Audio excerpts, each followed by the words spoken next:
రాజ్యాంగ నిర్మాత బాబాసాహెబ్ అంబేద్కర్ జయంతి వేడుకలకు సరైన ఏర్పాట్లు చేయడంలో రాష్ట్ర ప్రభుత్వం పూర్తిగా విఫలమైందని తెలంగాణ ప్రజలు మండిపడుతున్నారు. అధికార యంత్రాంగం తూతూ మంత్రంగానే కార్యక్రమాలను నిర్వహిస్తుందని ప్రజలు ఆగ్రహం వ్యక్తం చేస్తున్నారు. ట్యాంక్ బండ్ పై 125 అడుగుల అంబేద్కర్ విగ్రహాన్ని ఇనుప కంచెలతో బంధించడం ఏంటని తీవ్ర ఆగ్రహం వ్యక్తం చేస్తున్నారు. మరింత సమాచారం మా ప్రతినిధి అరవింద్ అందిస్తారు. బీఆర్ఎస్ ప్రభుత్వ హయాంలో కేసీఆర్ గారి అధ్యక్షతన 125 అడుగుల విగ్రహం అంబేద్కర్ విగ్రహం నగరం నడిబొడ్డున స్థాపించాడు. దళితులు ఆర్థికంగా సామాజికంగా ముందుండాలి, దళితులందరూ కూడా సామాజికంగా ముందు వరుసలో ఉండాలన్నట్టు కూడా అనేకమైన పథకాలు ప్రారంభించాడు బీఆర్ఎస్ ప్రభుత్వ హయాంలో. దళిత బంధు పథకం పెట్టి దళితులందరినీ కూడా ముందు వరుసలో ఉంచిన ఏకైక నాయకుడు కేసీఆర్ గారు. ఇప్పుడు ఏదైతే అంబేద్కర్ జయంతిని కాంగ్రెస్ ప్రభుత్వం నిర్లక్ష్యం చేస్తుంది, కనీసం ఇక్కడ తూతు మంత్రం కూడా ఏర్పాట్లు కూడా తూతు మంత్రంగా జరుగుతున్నాయి. ఇక్కడ ఎక్కడ చూసినా కూడా నార్మల్గా కేవలం నామమాత్రంగానే ఏర్పాట్లు చేస్తున్నారు, కానీ ఎక్కడ కూడా పూర్తి స్థాయిలో ఏర్పాట్లు లేవు. కనీసం రోడ్డు దగ్గర కూడా రేపు జరగాల్సిన జయంతి సంబరాలు కూడా ఏ విధంగా కూడా హంగు ఆర్భాటం లేకుండా కేవలం సాదా సీదాగా ఒక పూలమాల వేసే ఆ పూలమాల వేసే విధంగా కూడా రేపు ఏర్పాట్లు జరుగుతున్నాయంటూ కూడా ఇక్కడ ఆరోపణలు చేస్తున్నారు. ఏదైతే ఇక్కడ చూసుకున్నాం మనము, దాదాపు ఇక్కడ ఉదయం సమయం నుండి కూడా లోపటికి ఎవరిని కూడా అనుమతించలేరు. అసలు కేవలం పెద్దలకైనా, పేదోళ్ళకి లేదా అంబేద్కర్ అంటే దళితుల పక్షాన నిలిచిన నాయకుడు, కానీ అలాంటిది వారి అందరికి కూడా రేపు లోపలికి అనుమతి లేదా అంటూ కూడా ఇప్పటికీ ఆవేదన వ్యక్తం చేస్తున్నారు. మనతో ఇక్కడ వీళ్ళందరూ ఉన్నారు, వారిని అడిగి తెలుసుకుందాం పదండి. అన్న, ఎక్కడి నుండి వచ్చిల్లన్న? హైదరాబాద్ నుంచి వచ్చినాం అన్న. ఎందుకు వచ్చిల్లన్న? అంబేద్కర్ స్వాచ్యం చూడడానికి వచ్చినాం అన్న. ఇక్కడ లోపలికి పంపట్లేరు.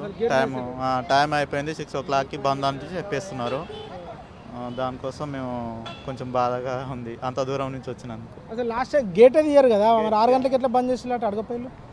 అడిగినాం కానీ ఏం చెప్తలేరు. మేడం ఉన్నారు లోపల, వాళ్ళు రాణిస్తలేరు, వద్దన్నారు, నాట్ అలాట్ అని చెప్తున్నారు. అంబేద్కర్ జయంతికి సంబంధించి బయట పూలు కూడా డెకరేషన్ ఏం లేవు కానీ?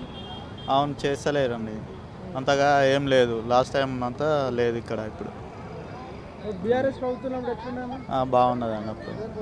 అప్పుడు మంచిగా ఉంది, చాలా అందంగా తీర్చిదిద్దారు కేసీఆర్ గారు. ఇప్పుడు అంతగా కనిపిస్తలేదండి.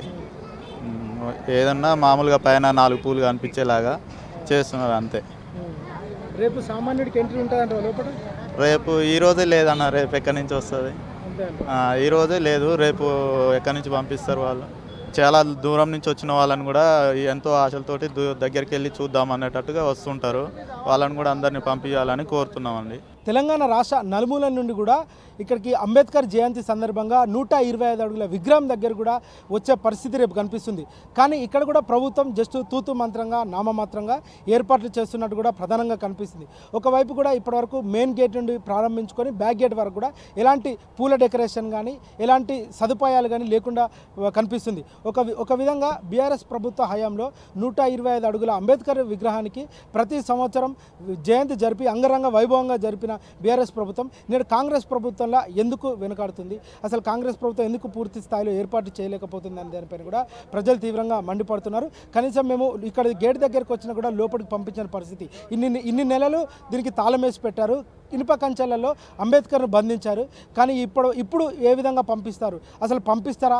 మేము అంత దూరం నుండి వచ్చినా కూడా ఇక్కడనే వేచి చేయాలా, ఎన్ని గంటలు వేచి చేయాలనేది దానిపైన కూడా ఇప్పటికే ప్రజలందరూ కూడా ఆవేదన వ్యక్తం చేస్తున్నారు. కనీసం రేపు మమ్మల్ని లోపలికైనా పంపించాలంటూ కూడా ఆవేదన వ్యక్తం చేస్తున్నారు. Video journalist Chandrita, Arvind, T News, Hyderabad.